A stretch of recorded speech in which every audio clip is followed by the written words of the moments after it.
কেউ না কেউ লাগবে, ঘেউ ঘেউ করবে, নিজে না লাগলে পারে অপরকে লাগিয়ে দেবে একটা ভেউ। মুসলমান খুব সাবধান, দুনিয়ার থেকেও দামি বস্তু বহনকারী মুসলমান, জান্নাতের থেকেও দামি বহু মূল্যবান বস্তু বহনকারী, এত বেশি বহু মূল্যবান বস্তু বহনকারী মুসলমান চলবে। তার পেছনে শয়তান লাগবে, ইবলিস লাগবে, খবিস লাগবে, নানা রকমের বেঈমান আছে তার পিছনে লাগবে, তার ঈমানকে নষ্ট করার জন্য। ঈমানকে নষ্ট করার জন্য সারা দুনিয়াতে চক্রান্ত চলেছে। দুনিয়ার মানুষ ভালো করে সতর্ক হতে হবে। ভেতরেও দুশ্মন আছে, বাইরেও দুশ্মন আছে। ভেতরের দুশ্মন বেদাতি, ভেতরের দুশ্মন হাদিস দিয়ে হাদিস বিরোধী, ভেতরের দুশ্মন লামাযহাবী, ভেতরের দুশ্মন যত রকমের শিরককারী, ভেতরের দুশ্মন যত রকমের নাস্তিককে মুসলমানের ঘরেতে খায় বসে আর মুসলমানেরই আল্লাহকে অস্বীকার করে, এই রকম নাস্তিকও তৈরি হয়ে গিয়েছে। হাদিস দিয়ে হাদিসের বিরোধিতা করা, এই রকম লামাযহাবী তৈরি হয়ে গিয়েছে। হাদিস দিয়ে কোরআন দিয়ে শিরক বেদাতকারী, এইরকম ঘরের ভিতরেও দুশ্মন তৈরি হয়ে গিয়েছে। বাইরের দুশ্মনগুলো সারা পৃথিবীতে ইহুদি নাসারা বৌদ্ধ, তারা সারা পৃথিবীতে মুসলমানকে শেষ করার জন্য চক্রান্ত চালাচ্ছে। মুসলমান সাবধান। আল্লাহ আমাদের দয়া করেছে, আমাদেরকে ঈমান রেখেছে, আল্লাহ তাআলা আমাদেরকে আমলে রেখেছে। আল্লাহ এখন আমাদের মাথা টুপিটাকে রেখেছে, দাড়িটাকে রেখেছে। আল্লাহর শুকরিয়া করি, বলি আলহামদুলিল্লাহ। যা পানি এসেছিল, যদি এখানে নেককার লোক যদি না থাকতো এ জলসা হওয়া কথা নয়। যা পানি নেমেছিল, আমি যেখানে ছিলাম ওখান থেকে 2 ঘন্টা আটকে ছিলাম। এত বৃষ্টি, এত বজ্র সহ ঝোড়ো হাওয়া সহ এত বৃষ্টি শুরু হয়েছে, বের হবার কথা নয়। আপনাদের জলসা কমিটিকে ধন্যবাদ দিন, অনেক বুঝিয়ে সুজিয়ে ফোন করে এনেছে। তারা আমার মন চায়নি, আমার পরিবারও ছাড়েনি, তবু তাদেরকে জোর করে আপনাদের লক্ষ্য করে আসতে পেরেছি। আর আল্লাহ তাআলা মহা দোয়া করেছেন যে আকাশকে বন্ধ রেখেছেন। বলুন সুবহানাল্লাহ, বলি আলহামদুলিল্লাহ। কত জলসা পণ্ড হয়ে যায়, কিন্তু আমরা তো জানি না। তা সত্ত্বেও এখানে কেউ নেককার লোক আছেন যার ওসিলায় আল্লাহ তাআলা দোয়াকে কবুল করে নিয়েছেন, অবস্থাকে শান্ত রেখেছেন। কয়েকটা মিনিট কথা রাখবো, আমরা ঈমানকে বুঝি, আমলকে বুঝি, তার উপরে আমল করব ইনশাআল্লাহ। হেদায়েতের জন্য এসেছি আমরা এখানে হেদায়েতের জন্য এসেছি। মা শোনেন, বাপ শোনেন, আমরা এখানে হেদায়েতের জন্য এসেছি, হেদায়েত পাওয়ার জন্য এসেছি। হেদায়েত কার হাতে? জোরে বলেন, আরো জোরে বলেন। সকলেই জানে হেদায়েত আল্লাহর হাতে, এটাও জেনে রাখুন, সকলেই জেনে রাখুন। যেমন আল্লাহর হাতে হেদায়েত আছে, বান্দা যদি চেষ্টা না করে আল্লাহ হেদায়েত দেবেন না। এই তথ্যের দ্বারাই বোঝা যাচ্ছে হেদায়েতটা যেন বান্দার হাতে আছে। কি বলছেন হুজুর? আমরা জানি আল্লাহ তাআলা হেদায়েত যাকে চান তাকে দেন, হেদায়েত আল্লাহর হাতে। আপনি এর বিরুদ্ধে একটা কথা বলছেন, যেন মনে হচ্ছে হেদায়েতটা মানুষের হাতে। এরকম তথ্য আছে, দুখানা তথ্য নিই, বিরোধী যদি হয় ডিসকাস করব, একটু ব্যাখ্যা করব। আসুন, আল্লাহ তাআলা এক জায়গায় বলছেন, ইন্নাকা লা তাহদি মান আহবাবতা ওয়ালাকিন্নাল্লাহা ইয়াহদি মান ইয়াশা। হে রাসূল, আপনি যাকে চাইবেন তাকে হেদায়েত দিতে পারেন না, বরং আল্লাহ তাআলা যাকে চাইবেন তাকে হেদায়েত দেবেন। হেদায়েতটা আল্লাহর হাতে আছে, নিশ্চয়ই আল্লাহ তাআলা যাকে চান তাকে হেদায়েত দান করেন। এ প্রথম কথা আমার বুঝে এসেছে। দ্বিতীয়, আমি আর একটা কথা বলেছি এর বিরুদ্ধে, সেটা হলো এই, ইন্নাল্লাহা লা ইউগাইয়িরু মা বিকওমিন হাত্তা হাত্তা ইউগাইয়িরু মা বিআনফুসিহিম। নিশ্চয় আল্লাহ তাআলা ওই জাতির পরিবর্তন করেন না যে জাতি নিজের পরিবর্তন নিজে না করে। নিজের পরিবর্তন নিজে না করলে আল্লাহ তাআলা তার পরিবর্তন করেন না। এ তথ্যের দ্বারাই বোঝা যাচ্ছে হেদায়েতটা সম্পূর্ণ মানুষের হাতে আছে। পরস্পর বিরোধী হলো না আগে বলেন। যদি বলেন হয়েছে তবে আমি ব্যাখ্যা করব, যদি বলেন না ঠিক আছে আমি অন্য কথা বলবো। পরস্পর বিরোধী হলো না? একটা তথ্য বলছে হেদায়েত আল্লাহর হাতে, আর একটা তথ্য বলছে হেদায়েত মানবের হাতে, মানুষের হাতে। লা ইউগাইয়িরু মা বিকওমিন হাত্তা ইউগাইয়িরু মা বিআনফুসিহিম। পরিবর্তন যদি মানুষ নিজে না আনে আল্লাহ তাআলা পরিবর্তন করবেন না। তো পরিবর্তন তো মানুষের হাতে আছে। এইবারে আমি ব্যাখ্যা করব। আচ্ছা বলুন, রুজি রুটির মালিক কে? বলতে ভয় লাগছে নাকি? জোরে বলেন। রুজি রুটির মালিক যদি আল্লাহ, তো আপনি কেন কাজে যান সকালবেলায়? বলেন। এইবারে বলছেন কর্ম। রুজির মালিক আল্লাহ, এটা হলো আমার ঈমান, এটা হলো আমার বিশ্বাস, এটা হলো আমার ধারণা। আর সকালবেলায় আমাকে কাজে যেতে হয়, এটা হলো আমার কর্ম, এটা হলো আমল, এটা আমার কাজ। একটার নাম হলো ঈমান, একটার নাম হলো আমল। একটার নাম হলো ধারণা, আর একটার নাম হলো কর্ম। আর একটার নাম হলো বিশ্বাস, আর একটার নাম হলো কাজ। ঈমান আর আমল দুটো আছে, শুধু ঈমান নয়, শুধু আমল নয়, ঈমান আর আমল দুটো আছে। আল্লাহ খাওয়ায়, এর নাম হলো ঈমান।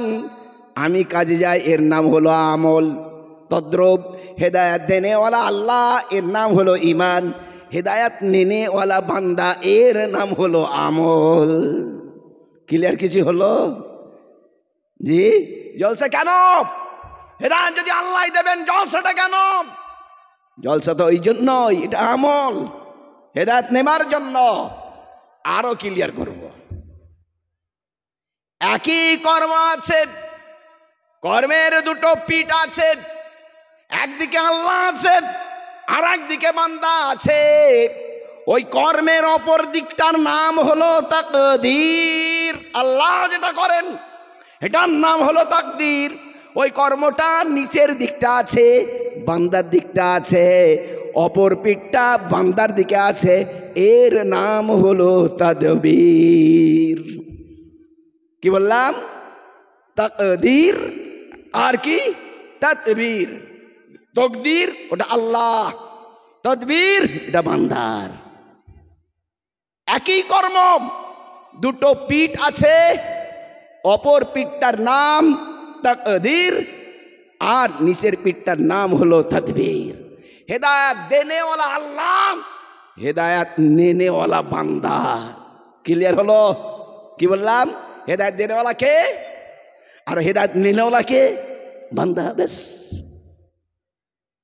একটাই পয়সা রয়েছে, পয়সার দুটো পিঠ আছে। একটা পিঠ হলো দাতা, আর একটা পিঠ হলো গ্রহীতা। ওই একটা পিঠ যেমন দাতার দিকে রয়েছে, তার দিকে লক্ষ্য করে ওর নাম হলো দাতা। আর একটা পিঠ আছে গ্রহীতার দিক, এর দিকে লক্ষ্য করে নাম হলো গ্রহীতা।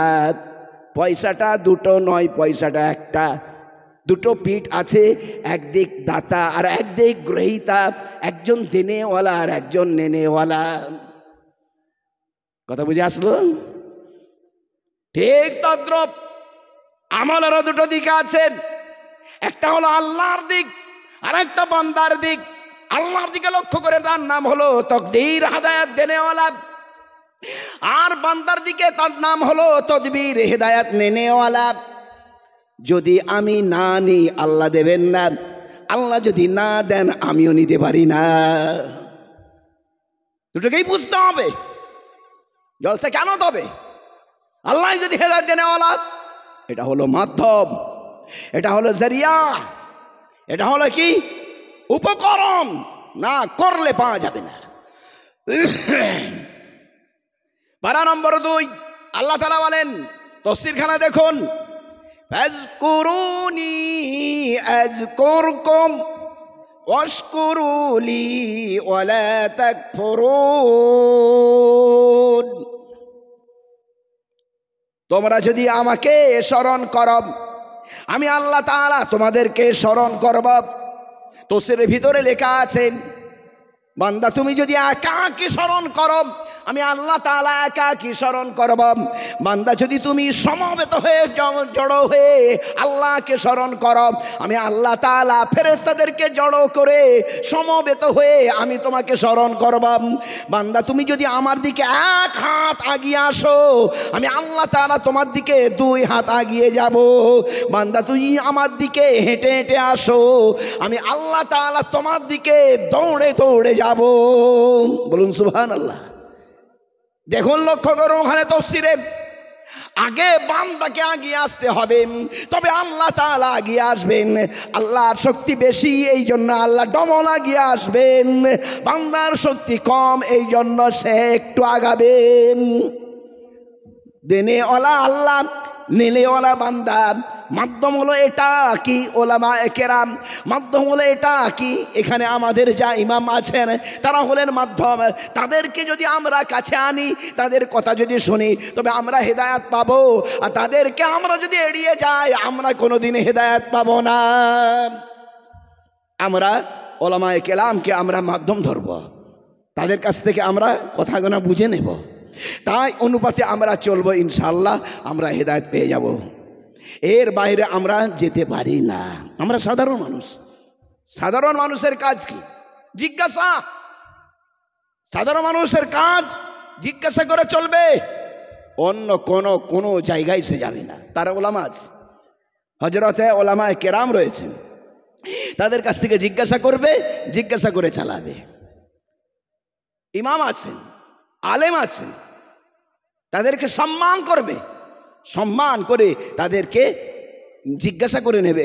জিজ্ঞাসা করে যেটা জায়েজ সেটাকে মেনে নেবে, যেটাকে না জায়েজ সেটাকে ছেড়ে দেবে।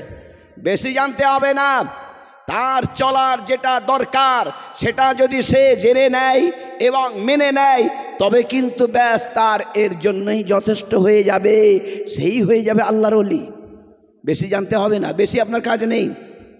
মায়েরাও শুনুন, আপনাদেরও বেশি কাজ নেই, আপনাদের কাজ কম।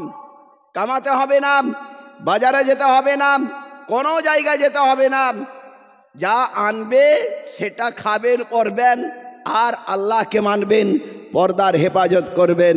আল্লাহ রসুল সাল্লাল্লাহু আলাইহি সাল্লাম বলেছেন, যে মেয়ে ছেলে পর্দার হেফাজত করবে, আইয়ুমা ইমরাতিন, যে মেয়ে ছেলে আহসানাত ফারজাহা, পর্দার হেফাজত করলো, ও আতাত বালাহা, স্বামীর খেদমত করলো, স্বামীর কথা শুনলো, আর ও আদ্দাত সালাতাহা, তার নামাজটা আদায় করলো।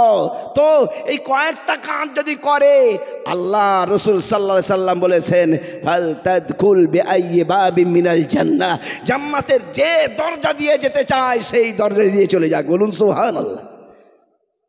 মেয়েদের তো কাজ সহজ, বাজারে যেতে হবে না, জমিতে যেতে হবে না, স্বামী যেটা আনবে ওটা রান্না করবে, নিজের পর্দার হেফাজত করবে, স্বামীর কথা শুনবে, তো সে জান্নাতে চলে যাবে।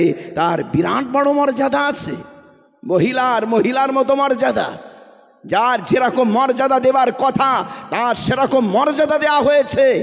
প্রত্যেক জনের আলাদা আলাদা মর্যাদা দেওয়া হয়েছে। আলেমের মর্যাদা আলেমের মতো, মোমেনের মর্যাদা মোমেনের মতো, নারীর মর্যাদা নারীর মতো, পুরুষের মর্যাদা পুরুষের মতো। প্রত্যেককে আল্লাহ তাআলা মর্যাদা দান করেছেন, কাউকে আল্লাহ তাআলা অসম্মান করেননি। বলুন সুবহানাল্লাহ।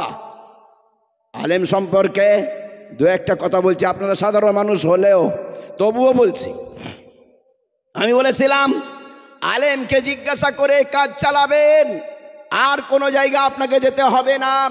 ফাসআলু আহলাজ যিকর ইন কুনতুম লা তা'লামুন, তোমরা যদি না জানো, যারা জানে তাদেরকে জিজ্ঞাসা করো, জিজ্ঞাসা করে চলবে, তুমি কামিয়াব হয়ে যাবে।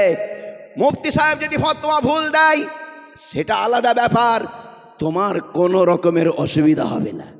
কথা বুঝতে পারছেন কি বললাম?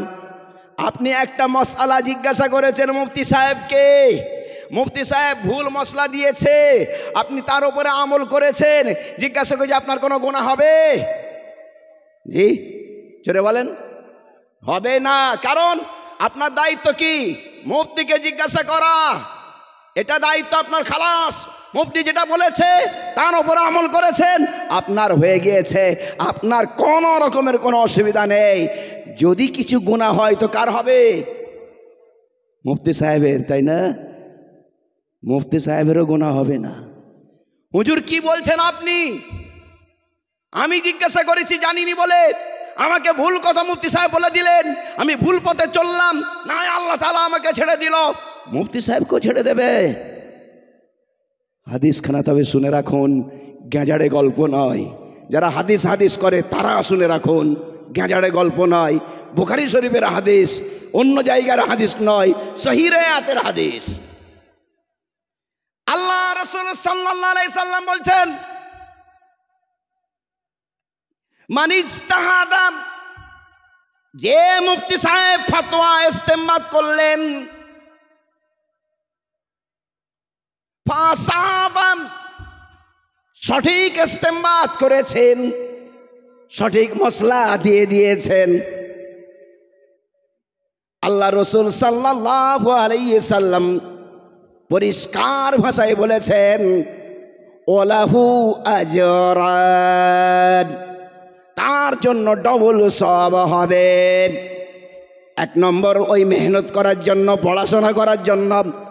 দ্বিতীয় নম্বর তার সঠিক জায়গায় পৌঁছানোর জন্য ডবল সওয়াব তাকে দেওয়া হবে। বুখারী শরীফের ওই হাদিসের শেষ অংশে এটাও লেখা আছে, ওমান ইজতাহাদা, যে মুফতি সাহেব মেহনত করলেন, ফতোয়া ইস্তেমবাদ করলেন, ফাক্তা, আর ভুল করলেন, আল্লাহ রাসূল সাল্লাল্লাহু আলাইহি সাল্লাম বললেন, ফালাহু আজরুন, ওর জন্য একটা সওয়াব হয়েই যাবে, গুনাহ বলে কোনো কিছু নাই। বলুন সুবহানাল্লাহ, আরো জোরে বলেন সুবহানাল্লাহ। গুনাহ বলে কোনো কিছু নয়, একটা সওয়াব তার হয়েই যাবে, কারণ সে মেহনত করেছে, এরপরে সে ভুল করেছে, ভুলটা তার মাফ করে দেওয়া হবে। মেহনতের জন্য মুফতি সাহেবকে একটা সওয়াব দিয়ে দেওয়া হবে। সাধারণের তো কোনো গুনাহ হবে না, সাধারণ জ্ঞানে তারা বলেছেন যদি গুনাহ হয় মুফতি সাহেবের হবে। আল্লাহ রাসূল সাল্লাল্লাহু আলাইহি সাল্লাম বলেছেন মুফতি সাহেবেরও কোনো গুনাহ হবে না, ভুল করলে একটা নেকি, সঠিক করলে ডবল নেকি হবে। রাওয়াহুল বুখারী। বাইরেকার মাল নয়, আমি পশ্চিমবঙ্গের মানুষ, বাংলাদেশের বাইরেকার মাল নয়। বাংলাদেশ থেকে এসে বলে দিয়ে চলে যাব, পশ্চিমবঙ্গের মানুষ, হাওড়া জেলায় বাড়ি, কৈথন মাদ্রাসাতেও মুদাররিস, সদর মুদাররিস ছিলাম, বর্তমান হুগলি জেলার সদর মুদাররিস এবং বুখারী শরীফ পড়াবার সুযোগ পেয়েছি। আলহামদুলিল্লাহ, আমাকে ধরা যাবে আমি ভুল বললে, কেতাব নিয়ে আসুন দেখিয়ে দিই। হুজুর বলেছেন, রাসূলুল্লাহ সাল্লাল্লাহু আলাইহি ওয়াসাল্লাম বলেছেন, সহিহ রায়াত, তার কারণ উল্লেখ করে দিয়েছেন, মেহনত করার জন্য একটা, আর ভুল যদি করেছেন তো একটা পেয়ে যাবেন, সঠিক করলে ডবল হবে, সাধারণের কোনো গুনাহই হবে না। সুবহানাল্লাহ বলেন। উদাহরণ দেব, আল্লাহ রাসূল সাল্লাল্লাহু আলাইহি সাল্লাম উদাহরণ দিতে বলেছেন, আল্লাহ তাআলা উদাহরণ দিতে বলেছেন।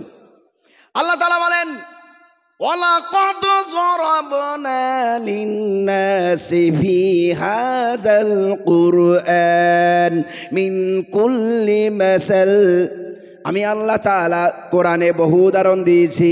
অদরিব লাহুম মাসালা, তোমরা উদাহরণ দিয়ে কথা বলো। কোরআন শরীফের আমি কথা বললাম, হাদিসের কথা বললাম, এবার একটা যুক্তি দিয়ে কথা বলি।